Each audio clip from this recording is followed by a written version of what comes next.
Merħba tfal, nilqakom għal rukna oħra tal-programm Għid l-istorja, Tell me a story.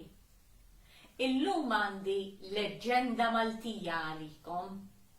Din il-leġenda jisimha Il-ġebla l-wiefqa. Din hija waħda minn sensiela ta' leġendi Maltin miktubin minn Pawlu Mizzi. Intikom daqsxejn ħiel fuq x'inhi il-leġenda tagħna illum. Aħna bħal donna dejjem nibżaw mill-lajn, dejjem bżajna u forsi għadna nibżaw mill-lajn. Issa tagħmel parti mill-karattru tagħna. Issa mhux aħna l-Maltin jew l-Awċin biss.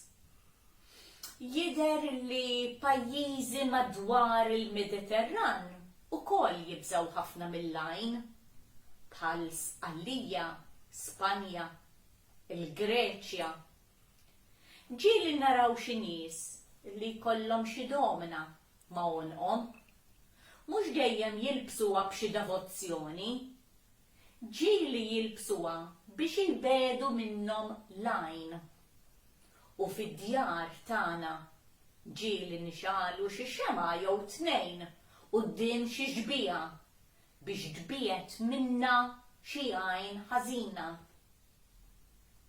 U xi ngħidu? Annala illi kienet titwaħħal wara il-bieb ta' barra biex iżżomm lajn il-barra mid-dar. Jew naraw xi qarn fuq xi bejt ta' xi razzett. Ġieli anke jkun hemm xi persuna tħares lejha u tgħid dik nibża minnha, dik taf tagħmilha kajn ħażina. U malajr inkunu pronti u nħorġu il-qrun biex inbedu lajn. Naħseb illi tajtkom ħiel tajjeb fuq x'inhi il-leġenda tagħna llum. Mela nibdew bil-leġenda u nitlobkom tħarsu u tisimgħu. Mela il-gżira kienet Għawdex u r-raħal kien il-qala.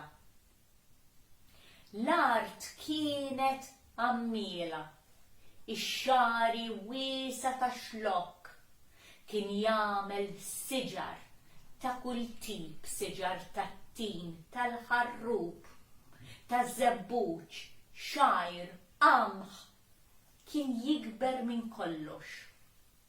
Ma kienx hemm roqqa ħamrija li fiha ma jikber xejn.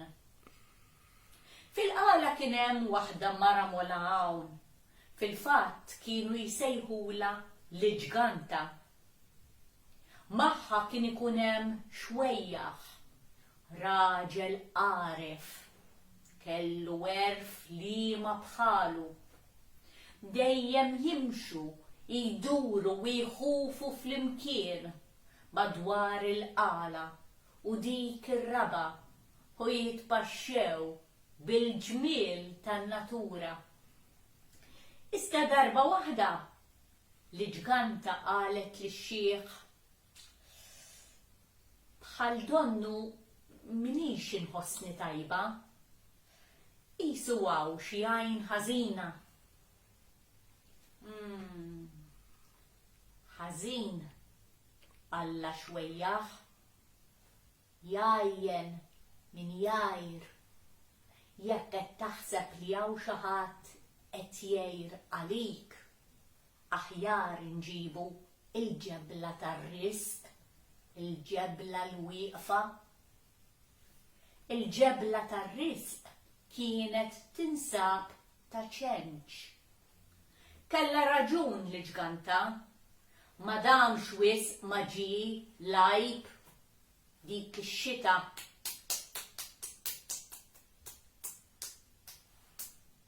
Ma mlietx iktar.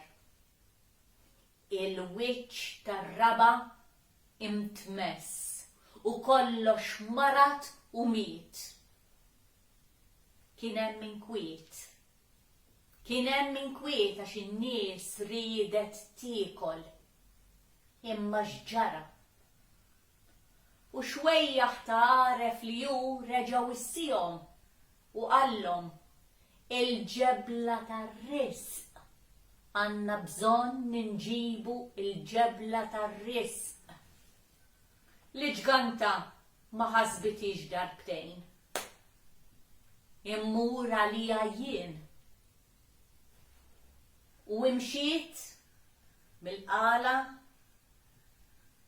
qal ta' ċenċ fej kien hemm il-ġebla l-wifqa tar-risq. Il-leġenda tgħid illi dik il-ġebla l-wieqfa ġarrita fuq dara u mxiet biha sa ma reġgħet waslet il-qala. In-nies tgħid kemm ferħet il-bdiewa r-raħħala xwejjaħ kemm feraħ meta ra l-ġganta b'dik il-ġebla fuq dara. Ġrew għal fuqha u għenuha biex tniżżilha u wafquha. Hemmhekk l-ġganta ferxet il-ħsad kollu ta' dik is-sena. Jew li suppost kellu jikber f'dik is-sena. Raxxed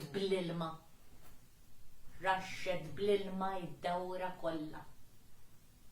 In-nies għamlu iż-żifna tar-risq. U għannew għanja ta' ġieħ lill-Allat. U damu għaddejjin, u damu jisfnu, u damu jannu. L-Allat ma damux wisq ma semawhom. U dik l-art reġgħet bdiet issir għammiela. Reġgħu bdew jikbru s-siġar, il-qam, ix-xajr, il-ful, il-ħxejjex l-oħra kollha. Kemm feraħ xwejjaħ.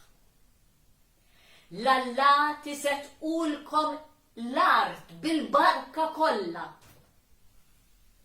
Ożżu il-ġebla bħala lem qaddis. Tagħkom. Ħudu ħsieb din il-ġebla. Araw li tassuha għax ma tafux min jista' jiġi u jieħodha.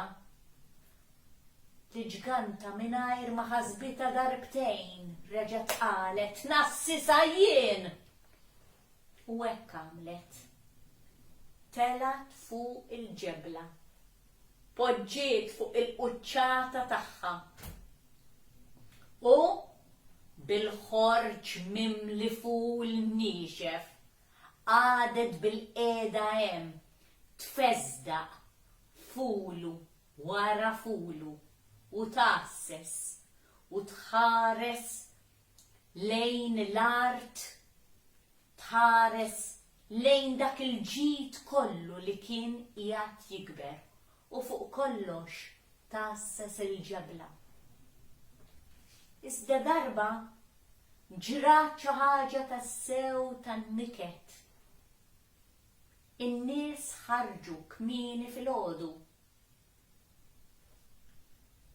L-ġganta x'sar minnha? X'sar fejna? Rajtuha l-ġganta? Rajtuha l-ġganta? Il-kelma ġriet u ġriet malajr. U n-nies tar-raħal kollha jfittxu lill-ġganta. Saħansitra fuq l-irdumijiet. Ġranet ġimgħa. B'xorti ħażina, l-ġganta ma nstabitx. Ix-xieħ kellu qalbu maqsuma għall-aħħar. Mhux waħdu, man-nies kollha. Mar-raħħala, mal-bdiewa, ma' kulħadd. Iżda x-xieħ bata. U b'dak il-leħen maħnuq talabhom u qallhom ġibuli ftit ħatab, ġibuli l-ħatab. U n-nies infexxet iġġib il-ħatab, ħatab fuq ħatab fuq ħatab. U ma naqsux li jġibu it-skok tal-ful li minnu kienet tikol l-ġganta. Ixwejjaħ qabad dak il-ħatab u ġabru kollu u rabtu qatta sakemm dawru madwar il-ġebla l-wiefqa u tellaw oli. Għatem il-lejl sħiħ, salada fil-ħodu, ma kienx qiegħed waħdu. Il-miġema hemm ħiedma tistenna ħatara x'se jsir. U fil-ħodu kmieni taħt ċfar il-baħar beda tila qisu ballun tan-nar u hemm mixwejjaħ qabbat il-ħatab u beda tila n-nar tila il-fuq qisu wilsna tan-nar flimkien mad-duħħan l-iswed tila in-nar flimkien ma' dik ix-xemx. Ħemda tal-għaġeb.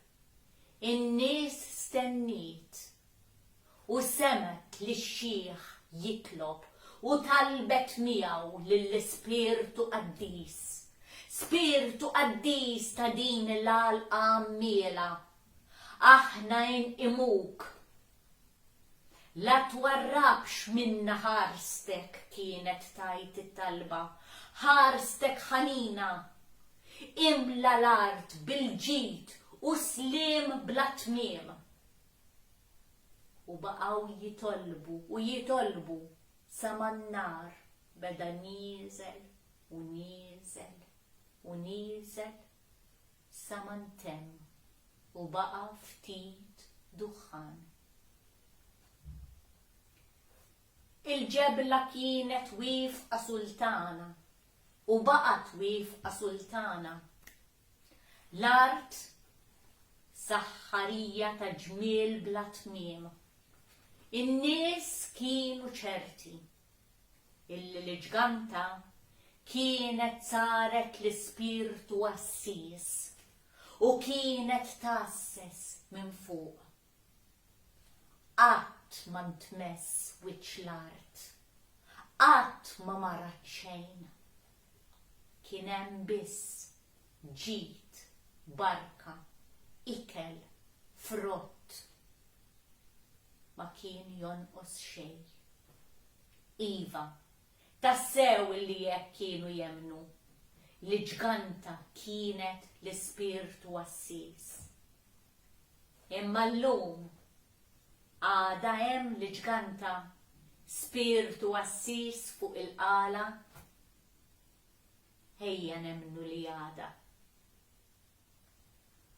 Mill-leġendi nitalmu ħafna affarijiet fil-leġendi jistgħu jkunu veri. U nemmnu tassew illi x-xita seta tnaqset kif jiġri llum. Nemmnu tassew li seta kien hemm xi insetti illi mardu il-wiċċ tal-art kif ikollna llum. Kienet lajn, kienu ċ-ċirkustanzi, dik il-leġenda tal-lum. Sa ma nerġgħu nintaqgħu għal leġenda oħra darb'oħra. Tislijiet tfal.